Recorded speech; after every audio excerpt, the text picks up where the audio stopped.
Ya, Shalom. Perkenalkan nama saya Desi Seba. Saya dari Sulawesi. Saya sekarang mengembalakan di Jogja. Saya mau cerita sedikit tentang apa yang saya alami ketika saya masuk dalam pernikahan. Jadi saya termasuk orang yang menikah muda ya. Saudaraku, saya orang yang menikah muda. Waktu itu kira-kira usia saya 24 tahun. Jadi saya rindu share, saya rindu bercerita, saya rindu kesaksian apa yang saya alami. Awal mula saya ketemu dengan suami saya ya, karena keadaan suami saya mengalami kanker dan puji Tuhan disembuhkan Tuhan dengan keadaan fisik yang seperti itu. Tapi saya berdoa waktu itu, saudara, saya percaya ini dari Tuhan. Karena saya beberapa mengalami sebelumnya membangun hubungan, namanya anak muda ya saudara, membangun hubungan dan bukan hanya satu. Saya termasuk orang yang masa muda yang pernah mengalami gonta-ganti pacar gitu ya, singkat ceritanya. Jadi tapi di satu ketika saya bertemu dengan suami saya yang sekarang, beliau adalah seorang hamba Tuhan. Saya mengalami Tuhan di sana, saudara. Kami pelayanan bersama, pelayanan bareng waktu itu, saudara, dan akhirnya kami menjalin hubungan. Singkat cerita, saya menikah ya di usia yang sangat muda. Awalnya saya pikir, wah ini semua rencana Tuhan. Karena ketika saya ambil keputusan menikah, saudara, memang secara usia termasuk sangat muda dan saya itu belum tahu setelah menikah itu mau ngapain tuh, saudara. Jadi secara finansial kami suami istri itu belum mapan ya, kalau dikatakan zaman sekarang tuh belum mapan. Kami benar-benar nggak punya pekerjaan, kami hanya melayani, itu pun status kami full time dan kami hanya melayani, ya udah melayani gitu aja, saudara ya. Tapi untuk kehidupan, untuk keuangan benar-benar tidak ada yang pasti waktu itu, saudara. Dan saya ambil keputusan bersama suami saya waktu itu, kami menikah, saudara, dengan tidak ada uang sepeser pun, saudara ya, tidak ada uang sepeser pun. Kami berdoa dan okelah kami ambil keputusan, kami menikah. Tiba-tiba kami mengalami mujizat Tuhan. Kami mengalami mujizat Tuhan, semua disediakan sama Tuhan. Semua apa yang kami butuhkan, saudara, mulai dari cincin nikah, sampai jas, sampai semuanya, saudara, sampai uang tiket kami, karena saya orang Sulawesi, kami harus pulang ke sana dan menikah di sana, saudara. Semuanya Tuhan sediakan dan itu satu langkah awal kalau menurut kami yang kami dapatkan. Oke, ini Tuhan menyertai, saudara ya. Tuhan menyertai karena kami melihat mujizat di sana, saudara. Tapi ketika kami menjalani hidup sebagai rumah tangga yang mudah, saudara, ternyata tidak mudah, saudara ya. Tidak mudah, ada begitu banyak permasalahan yang tadinya awalnya saya pikir, kan saya sudah hamba Tuhan, suami saya hamba Tuhan, kami takut akan Tuhan. Okelah, masalah proses kami akan jalani bersama gitu ya tadinya. Tapi ternyata tidak semudah itu, saudara. Yang saya alami awal 1 bulan, 2 bulan masih aman, saudara. Tapi ketika terus berjalan waktu, saya 3 bulan saya menikah, tiba-tiba setelah 3 bulan saya hamil anak pertama, saudara ya. Tambah lagi, saudara, jadi tambah pusing ya, saudara. Saya berpikir ini kok jadi seperti ini gitu ya. Anak saya lahir ya. Anak saya lahir dan kebutuhan keluarga rumah tangga itu semakin banyak, saudara. Anak saya butuh susu dan kami butuh makan, sedangkan suami saya tidak punya pekerjaan yang tetap waktu itu. Sampai satu saat ketika saya ingat waktu itu anak saya usia 4 bulan atau enggak 5 bulan itu ya, kami mengalami satu konflik yang menurut saya itu sebenarnya ya bukan konflik yang sangat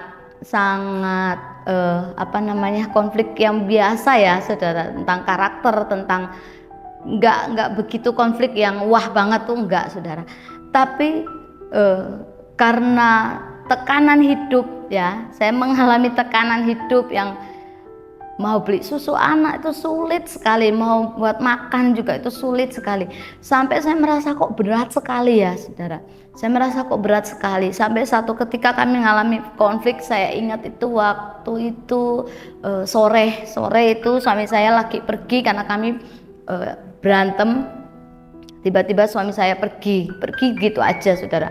Saya putus asa, saya jalan keluar dengan anak saya masih usia 4 bulan waktu itu, saya gendong ya.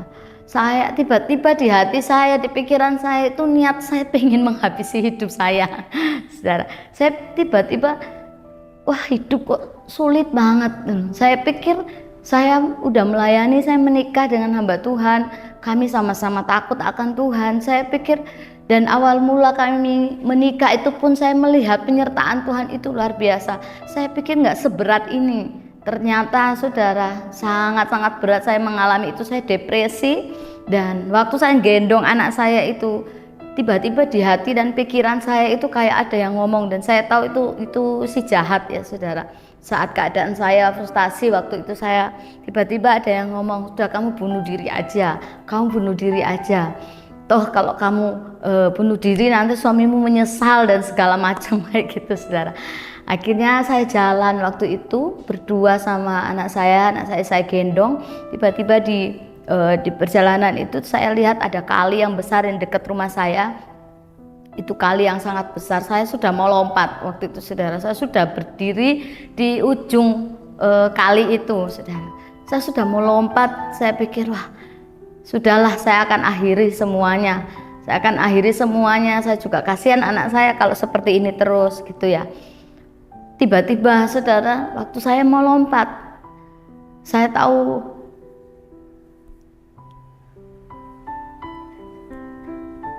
itu Tuhan. Tiba-tiba ada suara di hati saya bahwa aku mengasihimu. Waktu itu tiba-tiba saya berhenti berjalan karena waktu itu sudah tinggal berapa langkah lagi saya mungkin akan jatuh saudara. Tiba-tiba saya dengar suara itu dan saya belok saudara. Waktu saya belok, saya naik, saya jalan terus dan waktu itu gelap sekali saudara. Saya nekat, saya jalan terus, saya nggak jadi. Tiba-tiba di hati saya itu ada damai sejahtera.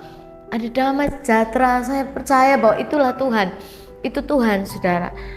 Dikatakan bahwa suara itu ngomong ke hati saya bahwa aku mengasihimu. Akhirnya saya belok, saya jalan lurus, saya nggak jadi saudara ya. Lurus, tiba-tiba hati itu juga suara itu juga di hati saya tuh ngomong balik. Akhirnya saya kembali, saya pulang saudara.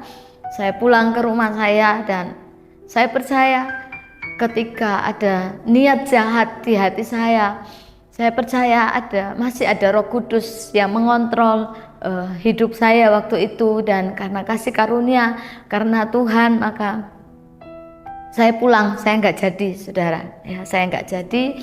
Dan puji Tuhan, sejak itu saya tahu bahwa sesulit apapun permasalahan rumah tangga, sesulit apapun yang kami alami, saya percaya bahwa selalu ada Tuhan di sana saudara.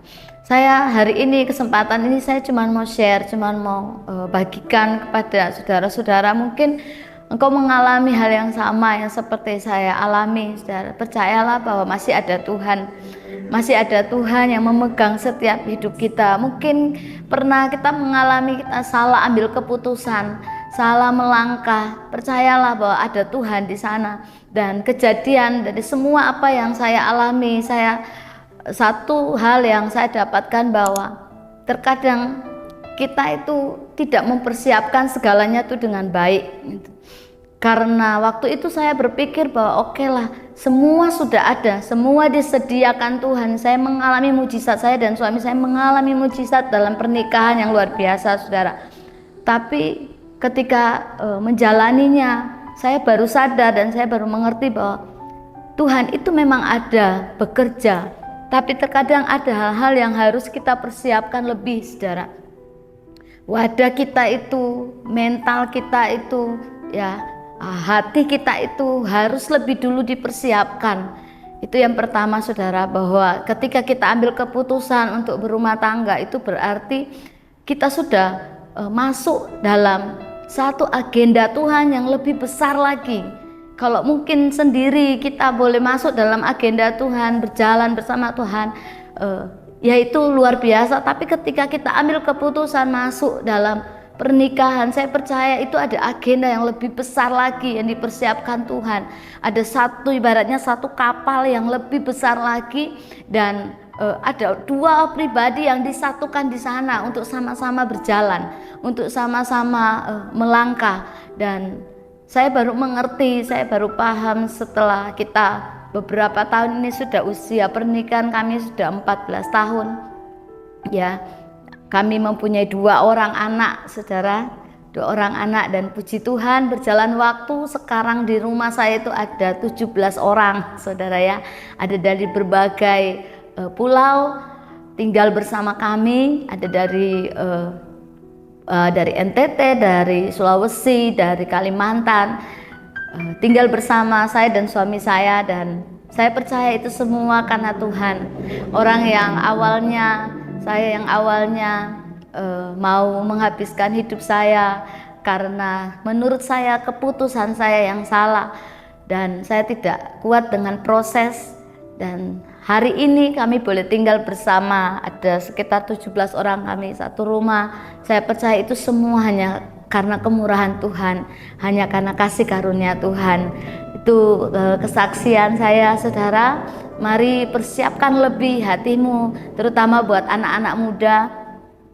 Ketika engkau mau ambil keputusan untuk masuk dalam pernikahan, mari persiapkan lebih.